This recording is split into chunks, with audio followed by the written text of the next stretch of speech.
has been 4 years since one of the darkest days in U.S. history, the attack on the U.S. Capitol, January 6th, 2021. And one of the many people at the Capitol that day, Congressman John Katko. He joins us now in the studio. Former Congressman, thank you for being here tonight. Glad to be here as always. 4 years, John. How fresh is that day for you 4 years later? There's not a day that goes by where I don't think about it, so it's that fresh, for sure. Wow. And what was your level of worry that day? I mean, how concerned were you when it was happening? Well, I remember walking out on these steps right before everything popped, and I was walk outside to go back to my office, and I saw the crowd. It was just shocking how bad it looked. So I went back inside and took the tunnel back to my office, and by the time I got back to my office, it had erupted. And it was, unless you were there, it's hard to understand how bad it was that day. It was very, very bad. What do you remember most about that day, though? What's kind of that indelible mark that you'll never be able to erase?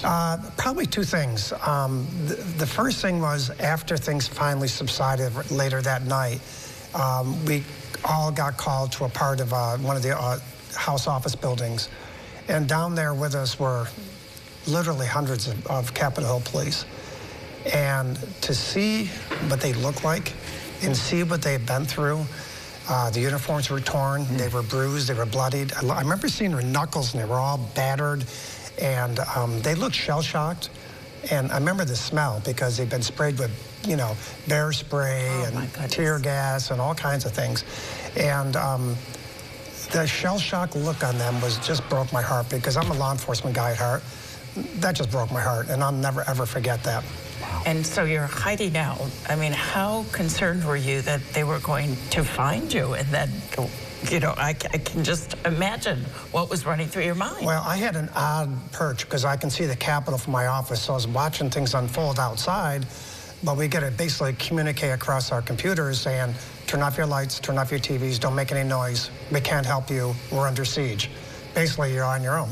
Wow. So I sat for hours on my desk like many of my colleagues, and the only thing I had in my office was a baseball bat from a congressional baseball game, and I sat there in the dark for hours on end. People pound on your door trying to get in, but you know, just watching everything unfold outside. It was surreal to see that happen to our Capitol. And don't forget, it's the only time in our nation's history where its own citizens ransacked the Capitol, and that was it, for sure. With all you've said now and all you still remember, what are your thoughts on the possibility of pardons for people who were involved in that insurrection? Well, there's varying degrees of involvement. If someone was simply trespassing, basically went into the Capitol, didn't do anything, but just was basically there, I have a lot less problems with pardons for them.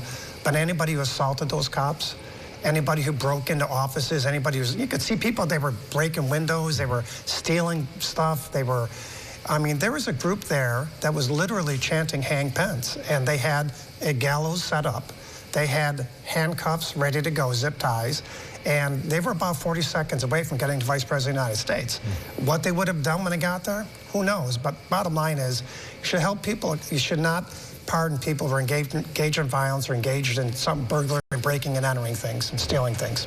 And how do you feel about the efforts to minimize what happened on that horrific day? Yeah, it's gone from infuriating to sad for me. And I don't blame the average American, because they weren't there. But somebody was there, I can tell you. It was far worse than you can possibly imagine, and far more troubling than you can possibly imagine. And if something ever happened to Vice President Pence, we'd be having a very different conversation right now. Yeah. And that's something, I'm thankful he's okay, but it was a bad day, and we should not forget that. Yeah, I was going to say, we got about 45 seconds left or so. Well, how do you think this day will be remembered, not just for 14, 40 years from now, more than that? It was such a, the aftermath was so highly politicized, and it continues to be highly politicized. And I think the advent of the internet has really allowed people to try and change a narrative. But I hope and pray that people remember how dark a day that was, so that it never, ever happens again. All right. Former Congressman John Katko, thank you for joining us tonight. Yeah, Sure appreciate thing. you sharing. Yeah, Thank sure you, John. Thing.